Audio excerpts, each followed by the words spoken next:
Grabatzen ari garen unean goizeko 11ak bost gutxi diren honetan Ezkurdiak eta Errezustak Peña eta Albisuren aurka atzo Oñatiko Zubikoa pilotalekuan jokatu zuten binakako txapelketa nagusiko Ligaxkako 12. jardunaldiko lehen norgehiagokaren analisia egingo dugu. Favorito ziren Ezkurdia eta Errezusta, baina erabat hautsi zituzten pronostikoak. Peñak eta Albisuk 22 eta 13 irabazi ostean. Gogoratuko dugu, batetik, Ezkurdiak eta Errezustak lehengoan irabazi egin zietela Jaka eta Imazi Iruñeko Labrit pilotalekuan, Peñak eta Albisu berriz galdu egin zuten Hendaian Peio Etxeberria eta Martijaren aurka, honen bestez, bi bikoteak sailkapenean ez ezik aurreko jardunalditik ere dinamika oso ezberdinetan iritsi dira. Beno, partida hasieran hotzaintxean sartu dira Peña eta Albisu, esango nuke lehen da biziko pilota hori batez ere Peñak galdu duenean jada iraganeko mamuak ere une batez etorri zaizkiela, eta hori ez da sekula seinale ona izaten eta gutxiago Peña eta Albisuk sailkapenean duten egoera kontuan hartuta, baina egia da gerora asko aldatu zirela gauzak eta 8 eta 4 ipini ziren aurretik Peña eta Albisu, egia esan, ez genuen inondik inora alakorik espero. Peña oso joko bolada oparoan harrapatu zuen atzoko partidak, benetan aurrean Ezkurdiarekin ere oso inteligente jokatu zuen, horrez gain sakearekin asmatu zuen eta sakeari da izaten Peña eta Albisuren arma nagusietako bat txapelketa honetan zehar. Asko nahasten du Peñak, egia da nahaste horrek ere askotan arriskatzera eramaten duela, azken finean frontisean nahiko azpitikan ematen dio pilotari eta horrek askotan lauko arrastoa ez gainditzea ere ekarri dezake, baina atzo benetan ongi irten zitzaion jokaldi hori eta ikeragarri sufritu zuten Ezkurdiak eta Errezustak. Hor Joseba Ezkurdia askotan ikusten genuen etzekiela txokoan aldera joan, zabal aldera, boleaz ere oso behartuta pilota batzuk eramaten, beinatentzako ezkerrez ere asko makurtu beharreko pilotakada batzuk izan ziren, eta benetan 8 eta 4 horretan arte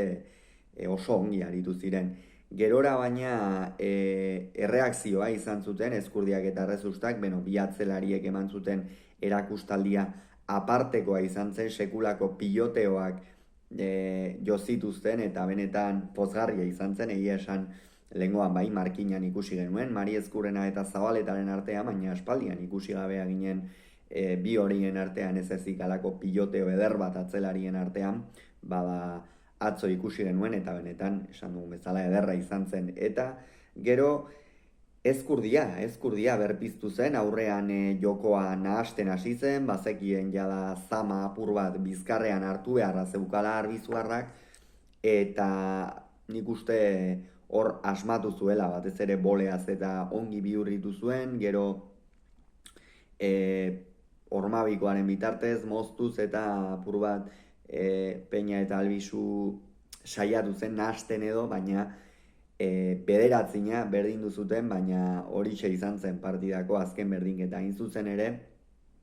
etenaldia eskatu zuten, Peñak eta Albisuk 7 eta 8 hurbildu zirenean Ezkurdia eta Errezusta, eta iruditzen zait etenaldi hori funtsezkoa izan zela. Azkenean partida asko izan dira, ikasgaia ongi ikasia dute Peñak eta Albisuk, eta azken partidetan errealitatea behintzat izan da ez dutela asmatu, ez? Partidaren fase batetik aurrera jada deskonektatu egin izan direla, eta horregatik hor funtsezkoa zen etenaldia eskatzea, batez ere, beraiengatik, baina baita ere aurkari moduan liderrak zituztela kontuan hartuta, eta zerbaitegatik handira lider Ezkurdia eta Errezusta, partida guztiak azkenera arte borrokatzen dituen bikotea baita, eta horren ondorioz gero 12 eta 9 emaitzarekin iritsi ziren lehendabiziko etenaldira, eta horren ostean Peñak sekulako erakustaldi eman zuen ere, partida osoan eman zuen erakustaldi handia. Egia da, aurtengo txapelketan ez diogula Peñari erdi puntuko zerbait ikusi, ez hau da, erdipurdi jokatu duenean gaizki jokatu izan du, oso galtzaile, konfiantzari gabe jokatu izan du, eta aldiz ongi jokatu duenean aparteko erakustaldiak eman ditu, ezker gantxoarekin eta sekulako etekina ateraz, txokoan ere asko sufritu arazi zuen atzo Ezkurdia, eta hori izan zen gakoetako bat, benetan aparteko erakustaldia, eta bigarren etenaldian ere, bigarren zatian Ezkurdiak eta Errezustak ez zuten erreakzio betarik izan, ondorioz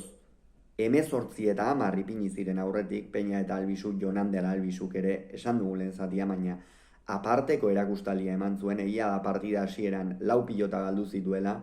baina hortikan aurrera ez zuen ale bakar bat ere galdu, oso ziur bakarrik ez baizik eta jotzaile eta luze jokatzen, hau da Jonander Albizuri eskatzen zaiona bikotean, lautikan, lau terdi irutikan hartzen dituen pilota horiek astindu, kendu eta atzelaria behartzea, eta atzo askotan egin zion hori Beña Errezustari, eta benetan albiste ederra izan zen. Gerora, jada partida aurrera joan zen, 21 eta 11, erabat bideratuta zuten Peñak eta Albizuk, gero beste pare bat tanto egin zituzten, Ezkurdiak eta Errezustak, baina dagoeneko berandu zen, eta ondorioz 22 eta 13 Peña eta Albizuk garaie, eta honen bestez, Ezkurdiak eta Errezustak lider jarraituko dute, baina Lasok eta Iztuetak ken egin diezaiekete gaur irabazi ezkero, aldiz Peñak eta Albizuk 4. puntua eskuratu dute, bederatzirekin jarraituko dute Ezkurdiak eta Errezustak, 4 puntu, 4. eskuratu dute, eta honen bestez Altuna Aranguren, hain zuzen ere, playoffetako marra hori markatzen duten bikotearen gandik, puntu batera egongo lirake. Barkatu ez, puntu batera ez, puntutan berdinduta. Hauxe beraz esan beharreko, aurrengoan gehiago izango duztu bitartean izan agur.